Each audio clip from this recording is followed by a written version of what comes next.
Hey, this is Robot, scooterwest.com. Going to show how to do the coolant flush on this GTS 250 here. Pretty much same on a GT200, all the way up to the 500. It's pretty similar procedure. We're using the original equipment, factory specified EGIP coolant. This is already mixed to the correct ratio for this coolant system. We have the cover off that gains access to the actual reserve tank. This is something you want to do every 2 years, regardless of miles. Say if you left the scooter in your garage for 2 years and didn't use it at all, definitely want to change the coolant because the coolant breaks down over age and acidifies and could cause rusting. I've seen 5-6-year-old coolant and the coolant flushes out is completely rusted from breaking down in the cast iron cylinder on these scooters. Pretty simple. You just need a Phillips screwdriver. This is the O-ring that goes behind this water pump kind of snail-shaped thing that we're going to just pull the cover off, let the coolant drain out. Another way to change the coolant, say if you have these hoses weeping, it may be a good time to change the clamp. But another option is actually cut this clamp, cut it right at that tab, and pull the hose off. It's kind of going to want to spray coolant towards the front of your scooter. Hence why I like taking the cover off. It drains more down. But you could replace a clamp. This is the high quality German hose clamp. It has a smooth inside, surface to it and can be loosened and tightened as many times as you need. Do future coolant changes or if you need to take the cover off. Part number on this is HCL 12 soft, and we also have the smaller size one, which is HCL 6 soft, and these two outer ones are the 12s and the inner one's a 6 hose clamp type 6. So go ahead and loosen this. I have the radiator cap still on right now. Just kind of loosen all the screws just a little bit because it's quite a messy job when you do it. You can kind of see it kind of wants to start to leak out. And I'm just kind of pulling the screws off a little at a time. And you can see it doesn't matter how much I try to be clean, it still ends up kind of being a messy job. So, and it kind of slowed down. We'll go ahead and kind of hold some pressure on the water pump. I hate getting messy, so I'm always kind of like a neat freak when I try to do this. A lot of people just let it gush everywhere. It's all over the lift everywhere. So I kind of undid the actual radiator cap. You can see it's kind of wanting to build up a lot more pressure and just kind of pull up from the bottom and let the coolant flow out. Of course, it's kind of making a mess on the pipe, but if you wanted to, you can remove the pipe. The coolant's not going to really hurt the stainless steel finish on this pipe.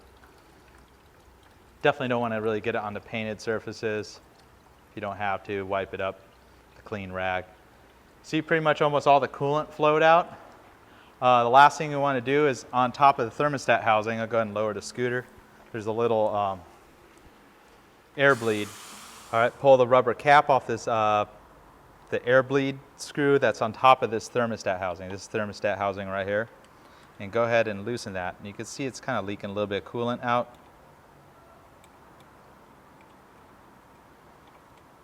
And a lot of times I just pull it all the way out. And we'll kind of let the last of the coolant flow out. Obviously you want to get a dish under there. It's making a little bit of mess, but that's about the most coolant you're going to get out. And you see this big needle comes out. This O-ring is replaceable, but I don't really see too many problems with this O-ring. Go ahead and thread that back in. Usually I just thread in like a turn or two because for it to bleed correctly with that big needle, that needle needs to be pulled out of the actual head cavity. And I'll just put the rubber cap on it, for right now. And pretty much that's about as much coolant as you're going to drain out of the system. No need to really drain any more unless you had a real rusty system. You'd fill the, I'd fill the coolant system a couple times and flush it much like what I did with plain water and also like some type of flushing soap that's for the coolant system if you did have a problem with rust in the system or old coolant. Hence, if you ever change it every 2 years, you're always going to have good coolant. It doesn't break down. It's not going to corrode your system, prematurely cause a water pump leak. So we're removing the screws. Pretty much, like I said, as much coolant as we're going to get out of the system is pretty much drained out. So the 3 screws come out all the way. And kind of be prepared. If you tip it down a little bit more, it's going to come out.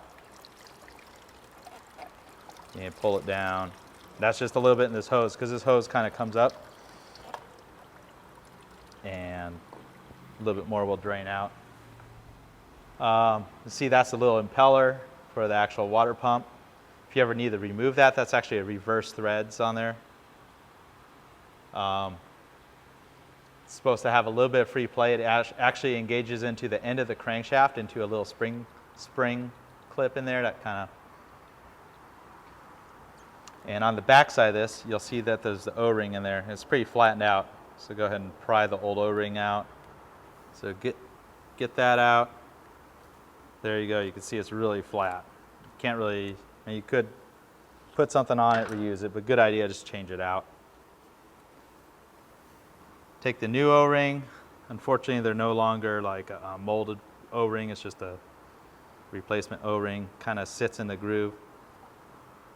And you could use a little bit of like black silicone or real thick grease to actually seal that O-ring in place, or kind of hold it in place basically, right in the corners right there. So I put a little bit there, a little bit there, a little there, a little there, and a little bit there. So now I'll be able to get the O-ring in there. Definitely want to make sure it's seated in that groove, because if it doesn't stay in the groove, it's gonna it's definitely gonna leak if it's not in there. So yeah, it's still fighting me a little bit, but there we go. Now it's pretty much staying in place. Maybe a little more silicone to hold it in place.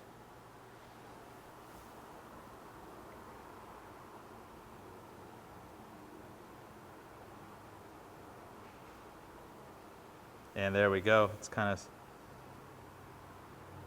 ready to go. Kind of just hold it right in place.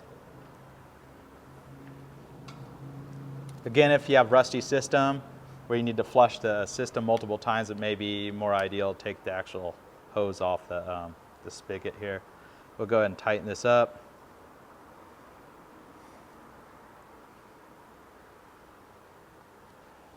Get all 3 screws in. I'm holding the cover in place, because if you let it loose, O-ring may come out of the groove, and if it's out of the groove, it's going to get pinched and leak. All right, they're all tightened up. Wipe up any of the leaked coolant. Everything's all dried up. Kind of want to have everything nice and dried up. You see the old coolant? It's a beautiful kind of yellowish, brownish, pinkish, murky color. This is originally a pink coolant in there. As it breaks down, it kind of gets yellow, kind of murky looking. All right, I'm going to go ahead and lower the scooter. Basically, I'll go ahead and fill it all the way to the high mark. It's going to take pretty much this whole bottle here to get it to the high mark. Can't quite see what I'm doing in here, but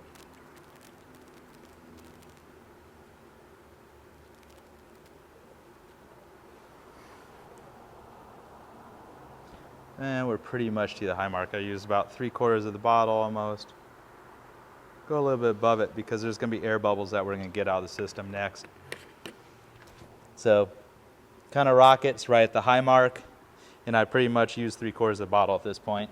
All right, we hooked up a little hose to this to the bleed nipple right here. It's a little cleaner job. I mean, you could just let the coolant run down the engine or whatever, but you can see some bubbles kind of came up, and now it's kind of like a solid fluid. Wiggling the scooter kind of gets more of it out, but you can see more bubbles coming up. I'm going to go ahead and start the scooter, and you'll see it blow more of the bubbles out. And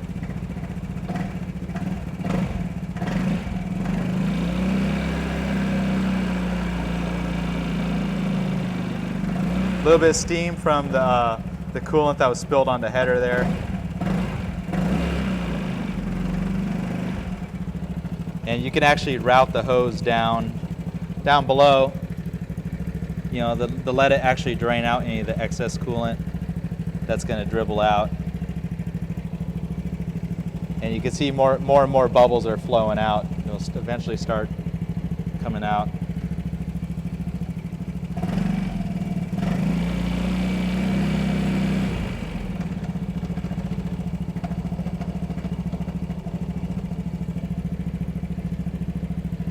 and it's not going to hurt anything if it does go on the pipe. It kind of stinks, but we'll go ahead and try to route this somewhere where I could just hold it out of the way for right now. Oh well, I'll leave it right there. Right now my reservoir is going to be low right now, so I'm going to keep on adding more coolant to the reservoir to bring it back up to the high mark as it's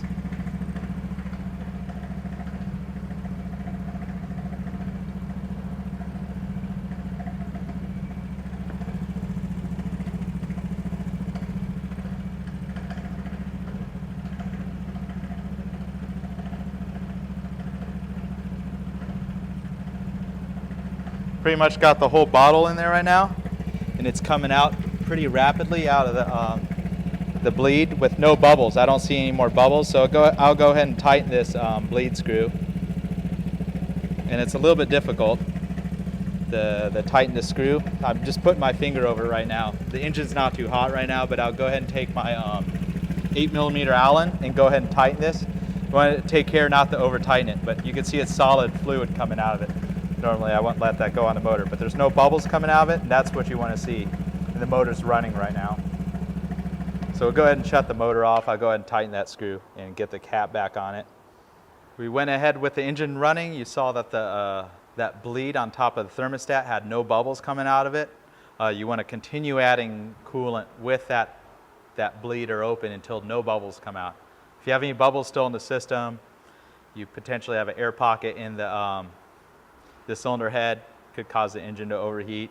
I've seen people do their own coolant changes and didn't know that there was an air bleed. You'd never be able to do a successful coolant flush on one of these 250 or 300s unless you open that bleed. On the GT200, they have a little bypass hose, which kind of allows the bubbles to kind of escape back up the system. I found that they don't really work all that well, so oftentimes I'll go ahead and carefully pry that hose off and make sure all the air bubbles are out of the system through that little hose. Oftentimes you want to just replace that little teeny elbow hose that's found on the GT200, GT125s in Europe. We went ahead and topped off the coolant. It's right up to the high mark. The motor was running for about 3-4 minutes, so it's a little bit warm, but not all the way up to operating temperature. You see I used maybe another 150 cc's of coolant, so it takes a little bit more than just one bottle or 1 liter of coolant to do the job. So go ahead and put the radiator cap on. Next thing is we want to verify that the fan works and the system indeed is operating at the right level. So basically we'll start the engine, and I'll leave the scooter here idling. It may take as little as 10 minutes if it's a warm day. It might take 20 minutes if it's a hot day. And you want to let it get to temperature. And full temperature on one of these digital dash ones is just right above the half mark. The coolant fan will come on right at 3/4, and same on the analog gauges. Cooling fan comes on right when the needle's right below the H. So you'll want to wait until the cooling fan starts cycling. Let the scooter cool down, verify the level. Definitely don't want to take this cap off when the engine's up the operating temperature, and double check your coolant level. Later when the scooter cools down, you may need to bring it up just ever so slightly. That pretty much concludes doing a coolant change.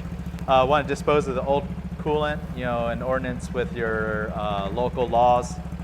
Sometimes you could take it to a recycling center. They could take your old coolant. Just kind of hazardous stuff. You don't really want to dump it out in the street.